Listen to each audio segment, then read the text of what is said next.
We were halfway through dessert. My son had just poured coffee. His wife smiled, too wide, too forced. I saw her hand tremble as she reached for the sugar. That's when my phone buzzed, an unknown number. No punctuation, just a sentence. Get up and go, now. Don't say anything to your son. My blood chilled. I looked up. My son was laughing. She was watching me. I stood. Bathroom, I said, calmly. I left my bag, my coat, my coffee still steaming, and I walked out the front door. 10 minutes later, the police knocked. They said I'd left just in time, said my presence would have complicated things. But I already knew that, because I was the one who made the call. Not to the cops, to someone else. Someone who owed me a favor for a favor. I loved my daughter-in-law once. I welcomed her like blood. When she lost her mother, I became the one she called. She cried in my arms the day my son proposed. I thought, good. He found someone warm, someone steady. I didn't know she was fire beneath a frozen smile. It started small. My son became quieter, dismissive, tense around holidays. He made excuses for missed calls, told me he was busy, but his eyes said otherwise. Then, one night, I dropped by unannounced. A bruise, dark, just below his jawline.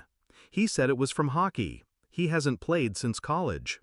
I didn't push, but I saw. She got smarter after that. No more visible bruises. Just control. Isolation, gaslighting. He stopped coming around, said they were working on boundaries. Translation, she didn't want him near me. Still, I kept my voice soft. I waited. Because I knew one thing about women like her, they always go too far. The mistake came with money. They were in debt, deep. But they were hiding it well. Designer coats, luxury weekends, smiling for Instagram. What they didn't know was that the house they lived in, I still had partial ownership. My son never took my name off the deed after the down payment. That gave me access, and I found it. $42,000 drained in less than 8 months. Personal loans, gambling sites, her name, her fingerprint, her spiral. And then I found something worse. An email. From her to someone named Jay. Attached, a PDF of my financial records, bank accounts, pension info, even documents from when I'd co-signed for their car. I read it twice, and then a third time. She was planning to take a loan, in my name, forge my signature, claim elder care expenses, and leave me with the wreckage. My son had no idea. That night, I sat in my dark kitchen. Didn't cry, didn't shake, just poured a glass of wine and made a list. Step 1, hire a private investigator. Step 2, contact my lawyer. Step 3, wait. The waiting was the hardest part. Watching my son slip deeper into her orbit, smiling at family dinners with empty eyes. But I waited, because the best trap is the one they walk into themselves. The final dinner was my idea. Let's all eat together. I miss you both. She agreed quickly, too quickly. She probably thought I was softening, letting go. My lawyer already had the paperwork ready. The investigator had traced the fake accounts. The loan application submitted 2 days prior. I just needed the call, the signal. So when that text came, get up and go, now. I knew the final piece had dropped. I obeyed. And 5 minutes after I stepped outside, the cops moved in. The neighbors watched from their porches. My son opened the door, confused, sleepy, barefoot.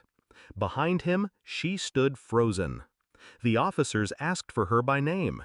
Charges, identity theft, wire fraud, attempted financial exploitation of a senior. My name, my accounts, my trap. She looked at my son, eyes wild, pleading. She's lying. Your mother's setting me up. He looked at the officers, then at her, then stepped aside. I met him the next day at the station. His hands were shaking. Why didn't you tell me? He asked.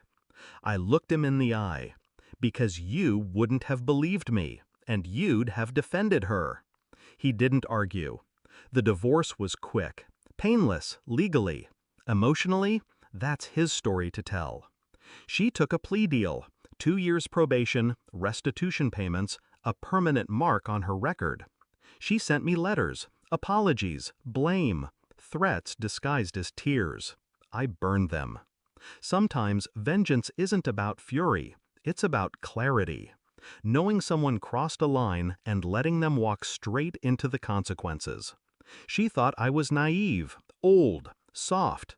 She forgot I'd raised a man and survived worse than her kind of poison. I don't regret leaving that dinner table. I regret ever sitting at it with her. But I'm glad I walked away. Because justice doesn't always scream. Sometimes it knocks, and when the door opens, it speaks your full name.